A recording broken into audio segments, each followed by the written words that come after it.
গুমের মতো মানবতা বিরোধী অপরাধের মামলায় সামরিক কর্মকর্তারা গ্রেপ্তার হলে ২৪ ঘন্টার মধ্যে আদালতে হাজির করতে হবে। রোববার ট্রাইব্যুনালে ব্রিফিংয়ে কথা জানান চিফ প্রসিকিউটর। গ্রেপ্তারি পরোয়ানার কপি সেনা সদরে পৌঁছেছে জানিয়ে তিনি বলেন, সংবিধান অনুযায়ী অন্য যে কোনো আইনের চেয়ে অগ্রাধিকার পাবে ট্রাইব্যুনাল আইন। এই আদালতের সিদ্ধান্ত চ্যালেঞ্জও করা যাবে না।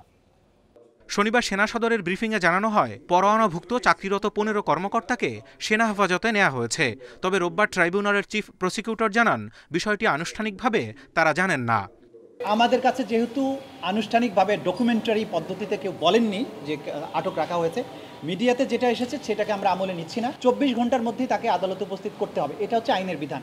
শুধু আমাদের এই আন্তর্জাতিক অপরাধ ট্রাইব্যুনাল আইন নয়, আমাদের সংবিধানও এটা স্বীকৃত যে গ্রেপ্তার করে ২৪ ঘন্টার বেশি কাউকে আটক রাখা যায় না।